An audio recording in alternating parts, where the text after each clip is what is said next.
Khammam pastor Ajay బాబుని రాత్రి 8:30 గంటలకు సుప్రీంకోర్టు గైడ్ లైన్స్ ప్రకారం 41A నోటీసు ఇవ్వకుండా ఎత్తుకెళ్లారట.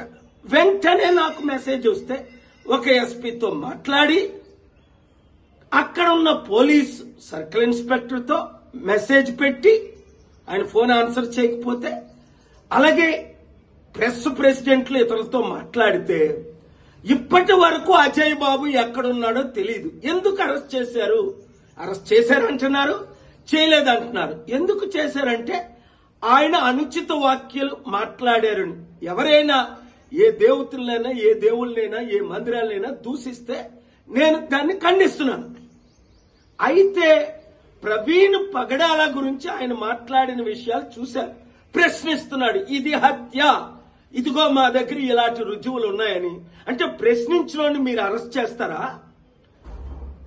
పవన్ కళ్యాణ్ ఘోరమైన రెచ్చగొట్టే మాట్లాడితే రుజువులతో ఒక ప్రపంచ శాంతి దూతగా ఇదే తెలంగాణ పంజాగుట్ట పోలీస్ స్టేషన్ కి నేను వెళ్లి ఎస్ఐ ప్రదీప్ కి అక్టోబర్ 7ని కంప్లైంట్ ఇస్తే 6 నెలల తర్వాత కనీసం ఎఫ్ఐఆర్ కూడా అవ్వలేదు. అయితే ఉప్పల్లో కె రవీందర్ రెడ్డి అట, ఒక హిందూ సంఘానికి ప్రెసిడెంట్ అట. ఆయన ఏప్రిల్ 3 రాత్రి 9 గంటలకి కంప్లైంట్ ఇస్తే అజయ్ బాబు మీద నిమిషాల మీద ఎఫ్ఐఆర్, ఒక రోజులో ఎత్తుకెళ్ళిపోవడం. ఇది ఆర్టికల్ 14 వైలేషన్ కాదా? సమానత్వం ఉందా ఇక్కడ? అంటే రవీందర్ రెడ్డి కంప్లైంట్ ఇస్తే Revanth Reddy home minister CM arrest చేయిస్తారా? రేవంత్ రెడ్డికి తెలియకుండానే ఇది జరిగిందా? వెంటనే ఆ ఎఫ్ఐఆర్ ని రిజిస్టర్ చేసిన వాళ్ళని సస్పెండ్ చేయాలా? రేవంత్ రెడ్డికి తెలియకపోతే అరెస్ట్ చేసి ఎత్తుకెళ్లిన పోలీసులందరినీ చట్ట ప్రకారం సస్పెండ్ చేయాలి. లేదు అంటే 72 గంటల్లో నా యాక్షన్ ప్లాన్ ఏదో నేను చూపిస్తాను. 1, 2 ఆయన్ని టార్చర్ చేశారా అజయ్ బాబుని? అది చట్ట విరుద్ధమే. ప్రవీణ్ పగడాల గురించి ఆయన మాట్లాడాడని నోరు మూయించడానికి ప్రయత్నిస్తారా? నా నోరు మూయించడానికి మీరు ప్రయత్నించండి. 4, అక్కడ రాజమండ్రి ఎస్పీ ఇన్వెస్టిగేషన్ అవుతుండగే చట్ట విరుద్ధంగా వీడియోలు ఎలా రిలీజ్ చేస్తాడు? ఇన్వెస్టిగేషన్ కంప్లీట్ అవ్వకుంటే, పోస్ట్ మార్టం రిపోర్ట్ చేయకుంటే, అక్కడ చంద్రబాబు నాయుడు A1 కదా, ఓటుకు నోటు కేసులో ఈయన A2 కదా, వీళ్ళు ప్లాన్ చేసుకుంటున్నారా?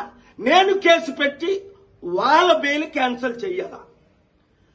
5, ఒకవేళ ఈ Praveen Pagadala dupe videos TV5 Naidu owner, TV5 Murthy అది రిలీజ్ చేస్తే వాళ్ళ మీద కేసు పెట్టారా? నోటీసులు ఇచ్చారా? అరెస్ట్ చేశారా? అంటే ఒకరికైతే ఒక చట్టం, పవన్ కళ్యాణ్కి అయితే మోదీతో ఉన్నాడు, టీడీపీతో ఉన్నాడు, ఉప ముఖ్యమంత్రి గనక ఈ రోజు వరకు ఎఫ్ఐఆర్ ఫైల్ చేయలేదు. నేను ప్రపంచ శాంతి దూతని, శాంతి కొరకు నేను కంప్లైంట్ పెట్టాను. అలాంటి రెచ్చిపోయిన మాట్లాడుకో. ఆ తర్వాత ఇంకా ఆయన రెచ్చిపోయాడు. అప్పుడు అరెస్ట్ చేసి ఉంటే, పవన్ కళ్యాణ్కి నోటీసులుంటే ఇచ్చుంటే మరలా ఆయన రెచ్చిపోయినట్టు ఫిబ్రవరి మార్చిలో మాట్లాడతారా? అర్థం చేసుకోండి. దేవుడు నన్ను ప్రజాశాంతి పార్టీ ఎందుకు పెట్టించాడు? హిందువులారా, ముస్లింలారా, క్రైస్తవులారా కదలి రండి. 7569441275 గ్రూపులు పెట్టండి, కంప్లైంట్లు చేయండి. నాకు మీ కొరకు నేనున్నాను, సత్యం కొరకు నేనున్నాను. అది హిందువులకి, ముస్లింలకి, క్రిస్టియన్ ఎవరికి అన్యాయం జరిగినా వాళ్ళందరికీ పార్టీలు ఉన్నాయి, మనకున్నాయా? ఇప్పుడైనా ఒకటి గమనించండి. దేవుడు నన్ను రాజకీయాల్లోకి ఎందుకు తీసుకొచ్చాడు? రాజ్యాధికారం లేనిదే ఏదీ సాధించడం. రాత్రి మీద మిమ్మల్ని ఎత్తుకెళ్లిపోయి మరొక మణిపూర్ తెలుగు రాష్ట్రాల్లో చేయడానికే ఈ ప్లాన్ అంతానా? అక్కడ ఏమైంది? లక్షల మందికి. మణిపూర్లో ఏమైంది? వేలు చర్చలు ఏమయ్యాయి? అర్థం చేసుకోండి. Let us come together, work together, pray together, peacefully fight together to save India, especially Telugu states. Share this video until it reaches everybody. Khammam pastor Ajay బాబుని రాత్రి 8:30 గంటలకు సుప్రీంకోర్టు గైడ్ లైన్స్ ప్రకారం 41A నోటీసు ఇవ్వకుండా ఎత్తుకెళ్లారట. వెంటనే నాకు మెసేజ్ వస్తే ఒక ఎస్పీతో మాట్లాడి అక్కడ ఉన్న పోలీస్ సర్కిల్ ఇన్స్పెక్టర్తో మెసేజ్ పెట్టి ఆయన ఫోన్ ఆన్సర్ చేయకపోతే, అలాగే ప్రెస్ ప్రెసిడెంట్లు ఇతరులతో మాట్లాడితే ఇప్పటి వరకు అజయ్ బాబు ఎక్కడున్నాడో తెలియదు. ఎందుకు అరెస్ట్ చేశారు? అరెస్ట్ చేశారంటున్నారు, చేయలేదంటున్నారు. ఎందుకు చేశారంటే ఆయన అనుచిత వాక్యాలు మాట్లాడారని. ఎవరైనా ఏ దేవతలైనా ఏ దేవుళ్ళైనా ఏ మందిరాలైనా దూషిస్తే నేను దాన్ని ఖండిస్తున్నాను. అయితే ప్రవీణ్ పగడాల గురించి ఆయన మాట్లాడిన విషయాలు చూశారు. ప్రశ్నిస్తున్నాడు, ఇది హత్య, ఇదిగో మా దగ్గర ఇలాంటి రుజువులు ఉన్నాయని. అంటే ప్రశ్నించలోని మీరు అరెస్ట్ చేస్తారా?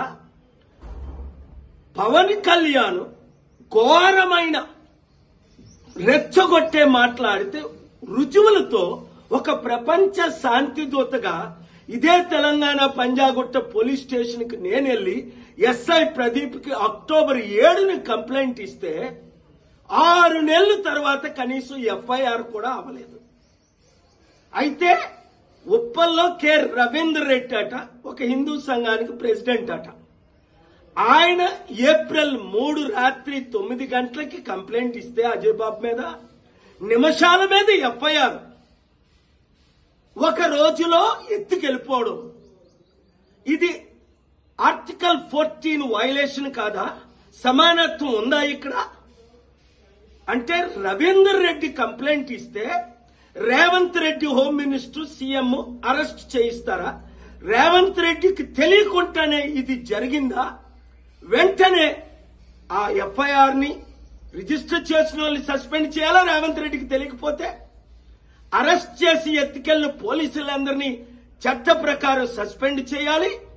లేదు అంటే 72 గంటల్లో నా యాక్షన్ ప్లాన్ ఏదో నేను చూపిస్తాను.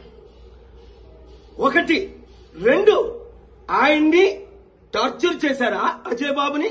అది చట్ట విరుద్ధమే. ప్రవీణ్ పగడాల గురించి ఆయన మాట్లాడాడని నోరు మూయించడానికి ప్రయత్నిస్తారా? నా నోరు మూయించడానికి మీరు ప్రయత్నించండి. 4, అక్కడ రాజమండ్రి ఎస్పీ ఇన్వెస్టిగేషన్ అవుతుండగే చట్ట విరుద్ధంగా వీడియోలు ఎలా రిలీజ్ చేస్తాడు? ఇన్వెస్టిగేషన్ కంప్లీట్ అవ్వకుంటే, పోస్ట్ మార్టం రిపోర్ట్ చేయకుంటే, అక్కడ చంద్రబాబు నాయుడు A1 కదా, ఓటుకు నోటు కేసులో ఈయన A2 కదా, వీళ్ళు ప్లాన్ చేసుకుంటున్నారా? నేను కేసు పెట్టి వాళ్ళ బెయిల్ క్యాన్సిల్ చెయ్యాలా? 5, ఒకవేళ ఈ Praveen Pagadala dupe videos TV5 Naidu owner, TV5 Murthy అది రిలీజ్ చేస్తే వాళ్ళ మీద కేసు పెట్టారా? నోటీసులు ఇచ్చారా? అరెస్ట్ చేశారా? అంటే ఒకరికైతే ఒక చట్టం, పవన్ కళ్యాణ్కి అయితే మోదీతో ఉన్నాడు, టీడీపీతో ఉన్నాడు, ఉప ముఖ్యమంత్రి గనక ఈ రోజు వరకు ఎఫ్ఐఆర్ ఫైల్ చేయలేదు. నేను ప్రపంచ శాంతి దూతని, శాంతి కొరకు నేను కంప్లైంట్ పెట్టాను. అలాంటి రెచ్చిపోయిన మాట్లాడుకో. ఆ తర్వాత ఇంకా ఆయన రెచ్చిపోయాడు. అప్పుడు అరెస్ట్ చేసి ఉంటే, పవన్ కళ్యాణ్కి నోటీసులు ఉంటే ఇచ్చుంటే మరలా ఆయన రెచ్చిపోయినట్టు ఫిబ్రవరి మార్చిలో మాట్లాడతాడా? అర్థం చేసుకోండి. దేవుడు నన్ను ప్రజాశాంతి పార్టీ ఎందుకు పెట్టించాడు? హిందువులారా, ముస్లింలారా, క్రైస్తవులారా కదలి రండి. 7569441275 గ్రూపులు పెట్టండి, కంప్లైంట్లు చేయండి. నాకు మీ కొరకు నేనున్నాను, సత్యం కొరకు నేనున్నాను. అది హిందువులకి, ముస్లింలకి, క్రిస్టియన్ ఎవరికి అన్యాయం జరిగినా వాళ్ళందరికీ పార్టీలు ఉన్నాయి, మనకున్నాయా?